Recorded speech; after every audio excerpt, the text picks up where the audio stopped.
Salut les gladiateurs, bienvenue dans le temple du spectacle. Allez, c'est parti. L'heure de la vérité a sonné.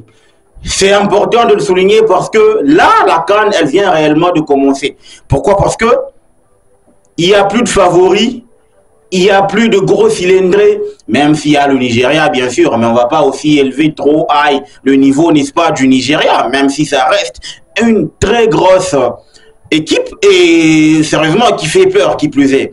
Donc, en gros, aujourd'hui, le plus important, c'est que on va essayer de donner la compo. Vous êtes dans cette vidéo pour suivre la compo probable, n'est-ce pas, de Yaceba, notre Sébastien de Sabre, pour la rencontre qui va opposer tout à l'heure la Guinée-Conakry face à la République démocratique du Congo.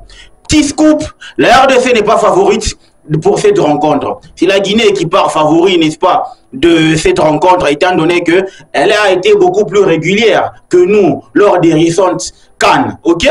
Donc en gros, en termes de compo, la bonne nouvelle c'est qu'on a compris enfin que Bakambu ne sortira jamais du 11 de Yaceba parce que ce garçon-là, ce vieux-là, il mourra pour Bakambu. Il mourra pour Bakagoul. Je ne sais pas ce qu'il est en train de voir en lui, mais en tout cas, moi, j'ai appris une chose.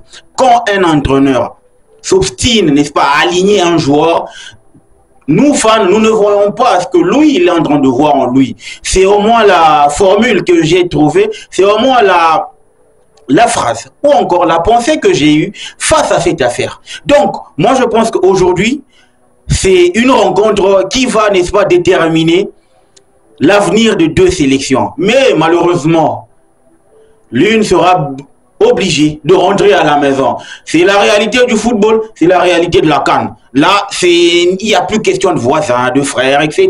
Non, non, non, non, non. Il n'y a plus ça.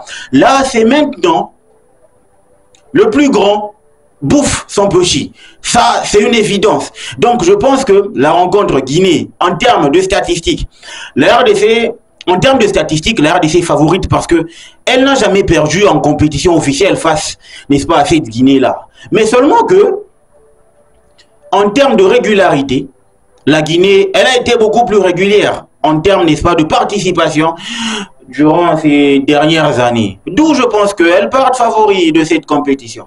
Alors la RDC qui va se produire face à la Guinée équatoriale et en voyant, n'est-ce pas, la physionomie du match, la question que l'on se pose tous, est-ce que Gaël Kakuta sera de la partie?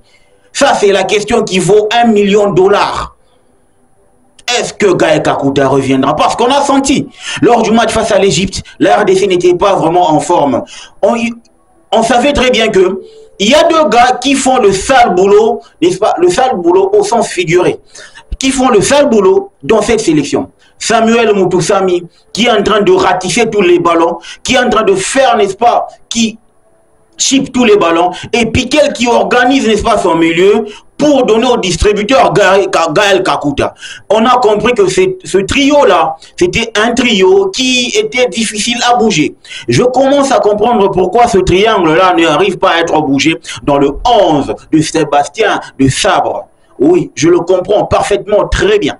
Et aujourd'hui, je pense, la question, n'est-ce pas, la réponse à la question, si Kakuta sera de la partie ou pas, moi je pense que le gars, du fait qu'il a participé à l'intégralité, n'est-ce pas, de l'entraînement collectif, moi, je dis qu'il sera de la partie. C'est pour ça que dans mon 11, je fais, n'est-ce pas, dans mon 11 probable, je donne comme, je nomme comme joueur, ou encore, j'essaie de donner mon 11 en repartant, n'est-ce pas, de manière suivante.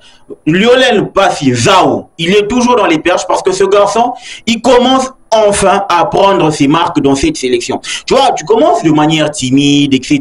Mais tu vois, tu commences à avoir, n'est-ce pas, ton aura, avoir cette aura-là, avoir, n'est-ce pas, ce sens de responsabilité-là, avoir, n'est-ce pas, cette faculté à imprégné de ton image au sein du groupe. Et c'est ce qu'on est en train de voir aujourd'hui. Lionel Mpassi Zao, c'est le titulaire, pour moi, irréfutable. Gare, n'est-ce pas, à ce duo de la défense. Gare à ce duo, Dylan Batoubin Fika ainsi que Chancel Mbemba Mangoulou. Parce qu'en cas de carton jaune pour les deux, ils verront pas les demi-finales. Bon, c'est une probabilité. Ils ne verront pas les demi-finales. Donc, d'où je pense que ces garçons vont jouer avec la prudence. Comme latéraux, pour moi, en tout cas, Gédéon Kaloulou, Arthur Maswaku, ils ont prouvé à la face du monde et d'Afrique qu'il n'y a pas meilleur qu'eux en termes de latéraux. Sérieusement, ces garçons-là, ils font un boulot remarquable. Le duo du milieu, le double pivot, comme moi je l'appelle, parce que Sébastien Desabre va partir sur du 4-2-3-1. Un système hybride qui sert, n'est-ce pas, à comprimer les espaces de l'adversaire. Et, n'est-ce pas, c'est un système qui te demande beaucoup plus d'énergie au milieu. Voilà pourquoi je pense qu'il y a un gars qui fait le sale boulot, Samuel Moutoussami, et son compère, Charles Piquel. À rajouter cela, la ligne offensive, pour moi, Bongonda, il a été bouffé par le milieu ou encore la défense égyptienne parce que le gars était dans son rôle qui n'était pas vraiment habituel. Hein. Ce rôle-là n'était pas habituel. Pourquoi? Parce que, tu vois, moi je préfère un Bongonda ailier qu'un Bongonda en soutien de l'attaquant. Parce que je trouve qu'il est limité dans ses facultés. D'où je pense que quand moi je pense qu'il est à l'aise, n'est-ce pas, à l'aile droit. Et Yohan Wissa Turunariga, comme moi j'aime bien l'appeler, je pense que ce garçon-là, même si c'est pas Yala Bolassier, mais c'est un gars qui a su nous faire oublier Yala Bolassier. Parce qu'il a un gros volume de jeu. Il a un volume de jeu remarquable. Et tu te rends compte que ça, c'est un cadre de la sélection.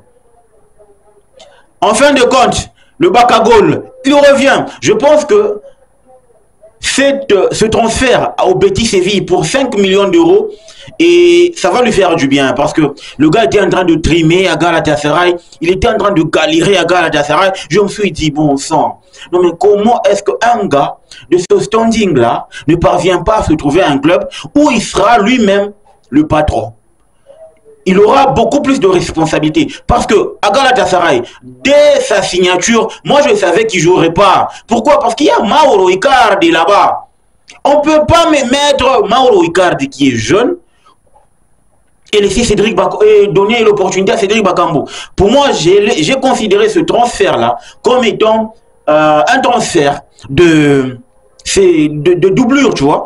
Tu viens pour faire jouer au bouche-trou, genre en cas d'absence, en cas de blessure, en cas de ceci, de cela, tu vois. C'est dans cet angle-là que j'ai vu, n'est-ce pas, le transfert de Cédric Bakambu à Galatasaray. Mais là, au Betis Séville, déjà que sportivement parlant, Betis Séville, c'est beaucoup plus high que Galatasaray. Sportivement parlant, la Liga, c'est beaucoup plus high que la Turkish Super League. Ok? Qualitativement parlant, le Betis Séville broie Galatasaray. Donc en gros, c'est un transfert ultra bénéfique parce que vous savez très bien que cette CAN, c'est une CAN qui va vraiment mettre la majeure, n'est-ce pas, la quasi 50% des joueurs, n'est-ce pas, ou 35% des joueurs à la retraite, parce que il y aura un nouveau cycle qui va commencer juste au mois de mars. Ok, donc je pense que là, voir, n'est-ce pas, Cédric Bakambu évoluer avec le Betis Séville, déjà en termes d'image, d'intensité, de combativité, de compétition dans les jambes, si jamais il réussissait, n'est-ce pas, à être titulaire, à mettre Willian José sur le banc, parce qu'il y a un Brésilien là-bas, Willian José, qui a 33 ans, je pense que c'est de bon augure pour Cédric Bakambu et Bakagol de saisir cette opportunité-là. Et puis, il va évoluer sous les ordres de Manuel Pellegrini, le gars qui a remporté la Barclays English Premier League avec Manchester City.